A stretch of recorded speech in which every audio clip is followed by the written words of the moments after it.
নমস্কার। শ্রীমদ্ ভাগবত সপ্তম স্কন্ধ। প্রহ্লাদ কর্তৃক ভাগবত ধর্মের উপদেশ। সুখদেব কহে শুন, পাণ্ডু বংশধর প্রহ্লাদের উপদেশ শোক দুঃখ হর। বয়স্যে লক্ষ্মীয়া তবে বলিল প্রহ্লাদ, শুনো সেই বাণী যাহে হরির প্রসাদ। তোমার বান্ধব হম শুনো কথা তবে, পরকালে যাহে শান্তি প্রাপ্ত হবে সবে। যে শিক্ষা পাইনু আমি আপন অন্তরে, তার সম শিক্ষা নাই ব্রহ্মাণ্ড ভিতরে। শোক দুঃখ নাহি তাতে সদানন্দময়, দূরে যায় গ্রহ প্রিয়াত আর মৃত্যু ভয়। তোমার বয়স্য মম আমি বন্ধু হয়ে, সেহেতু এসেছি হরি নামামৃত লয়ে। এসো ভাই নাম সুধা কর সবে পান, উচ্চারণ মাত্র মুক্ত হবে সব প্রাণ। দুর্লভ মানব জন্ম সর্বজন্ম সার, ধর্মই সংকল্প এর করিলে বিচার।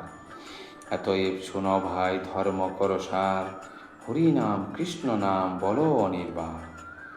যেই জন এই বিশ্ব করিল সৃজন, আত্মারূপে সর্বভূতে আছেন যে জন। সে হরির সেবা কর নাম কর গান, পাইবে অবশ্য বন্ধু তাহে পরিত্রাণ। এ প্রপঞ্চ দেহমাত্র মায়ার আধার, এ সংসারে দেখো পূর্ণ হয় অহংকার। অসার সংসার মাঝে কৃষ্ণমাত্র সার, এতএব চিন্তা কর শ্রীচরণ তার। শতবর্ষ পরমায়ু ধরে যত নর, নিদ্রায় অর্ধেক তার ক্ষয় নিরন্তর। শৈশব কৈশোরে নষ্ট বিংশতি বছর, বিংশতি বিনষ্ট হয় পেয়ে জরাভর। 10 মাত্র অবশিষ্ট সুপূর্ণ যৌবন, কাম ক্রোধ লোভাদিতে বিমোহিত মন। প্রিয়জন সঙ্গালাপে প্রেয়সীতে রতি, অনুরক্ত কন্যা পুত্র ধনজন প্রতি। এতএব দেখো ভাই ধরিয়া জীবন, তিলমাত্র সুখ নাই সংসার বন্ধন।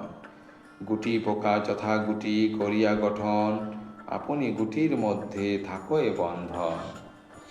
তেমনি লোভিয়া জন্ম এ সংসারে নর, মুক্তির উপায় নাহি ভাবে নিরন্তর। মায়ামোহ পাশে তার ঘটয়ে বন্ধন, মুক্তির উপায় তার নাহি কদাচন। বিষয় আসক্ত জনে না হয় কল্যাণ, স্নেহপাশ ছেদ বিনা নাহি পরিত্রাণ। ধনের লালসা তারা ছাড়িতে না পারে, অবশ্য তেজিবে সবে ধনের তৃষ্ণারে। অর্থ হয় প্রাণ অপেক্ষা বেশি প্রিয়তর, তার লাগি লোকে হয় দস্যু ও তস্কর। নারী সংঘ প্রভু তারা না পারে তেজিতে, সে কারণে তার ঠাঁই হয় নরকেতে। স্নেহ পাশে কেহ প্রভু বদ্ধ যদি হয়, মুক্তি সেই নাহি পায় জানিবে নিশ্চয়। কলত্র ভগিনী ভ্রাতা পুত্র পিতামাতা, গৃহপশু ভৃত্য কিংবা আপন দুহিতা। কেহ নাহি তাহাদের ভুলিবারে পারে, সর্বদিকে বদ্ধ তারা থাকে সংসারে। পরমায়ু ক্ষয় পায় কুটুম্ব পোষণে, জানিতে না পারে কভু থাকিয়া অজ্ঞানে। ত্রিতাপে তাপিত তারা বুঝিতে না পারে, আত্মীয় পোষণে তারা শুধু কাল হরে। এ কারণে করে তারা পরস্য হরণ, ইহ জন্মে রাজদণ্ড করিবে বরণ। পরকালে নরকেতে পাইবে আশ্রয়, লোভ সম্বরণে তবু সমর্থ না হয়। আত্মপর ভাবনায় সদা মগ্ন রয়, তবুও না পারে তারা ছাড়িতে বিষয়। সৈন্য নর নাহি পায় মুক্তির সন্ধান, তাই বলি ভাইগণ লভ এই জ্ঞান। বিষয় আসক্ত দৈত্যে সবে ত্যাগ কর, একান্ত শরণ লও হরির গোচর। মুক্তিদাতা তিনি শুধু মিছে সব আর, মুনিগণ ভজে সদা শ্রীপদ তাহার। সর্বজীবে সমদর্শী তিনি মহাশয়, তাহারে সন্তুষ্ট করা শক্ত কিছু নয়। সজীবে নির্জীবে তিনি বিশ্বময়, সর্বভূতে আছে সেই গুণত্রয়। তাই বলি শুনো ভাই দৈত্যের কুমার, ত্যাগ কর মম বাক্যে অসুর আচার। সর্বভূতে দয়া কর স্থির কর মন, চিন্তা মাত্র দেখিবারে পাবে নারায়ণ। উপাসনা করি যদি তোষ নারায়ণে, না রবে অলভ্য কিছু তোমার জীবনে। দূরে যাবে ভব ভয়, হবে শান্তিময়, মায়ার প্রভাবে পাবে করিবারে জয়। হেন উপদেশ আমি নারদ গোচর, শিখিয়া হরির দেখা পাই নিরন্তর।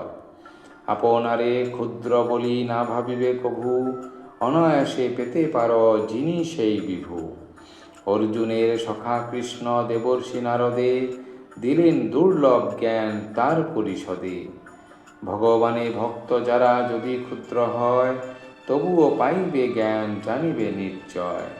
দেবর্ষি নারদ কাছে এই জ্ঞান পাই, ভাগবত ধর্ম কহি তোমাদের ঠাই। তাই বলি বন্ধু সবে ধর্মম বাণী, প্রাণপণে সেবা কর সেই চক্রপাণি। প্রহ্লাদের বাক্য শুনি অমৃত সমান, আনন্দে মাতিল যত বালকের প্রাণ। কেহ বলে যা কহিলে অপরূপ অতি, পুনরায় বল ভাই শুনিব সম্প্রতি। কেহ বলে হেন কথা শিখিলে কোথায়, সুপবিত্র হরিনাম মণ্ডিত সুধায়। কেহ বলে বল বল পুনর্চ আখ্যান, যে উপায় হরি লাভ করে মম জ্ঞান। আরজন বলে ভাই জিজ্ঞাসি তোমায়, বয়সে মোদের সম তোমারে দেখায়। দৈত্য শিশু অন্তপুরে রহ অহরহ, কি প্রকারে দেখা হয় নারায়ণ সহ। বয়স কোমল অতি দৈত্যের কুমার, অন্তর সরল যেন নবনীতাধার। প্রহ্লাদের বাণী শুনি যত শিশুগণ, শুনিতে চাহিল তবে অন্য বিবরণ। ষণ্ডা মার্গ ছাড়া মোরা গুরু নাহি পাই, অন্য বাক্য কিছু নাহি শুনি অন্য ঠাই। দুর্লভ সুযোগ তুমি পাইলে কোথায়, অন্তপুরবাসী ভ্রাত কাহার কৃপায়। এ বিষয়ে প্রশ্ন মনে জাগিল এখন, কৃপা করি কর সবে সন্দেহ ভঞ্জন। সুবোধ রচিল গীত ভাগবত সার, হরির মাহাত্ম্য যাতে জগতে প্রচার। ইতি প্রহ্লাদ কর্তৃক ভাগবত ধর্মের উপদেশ সমাপ্ত। ধন্যবাদ।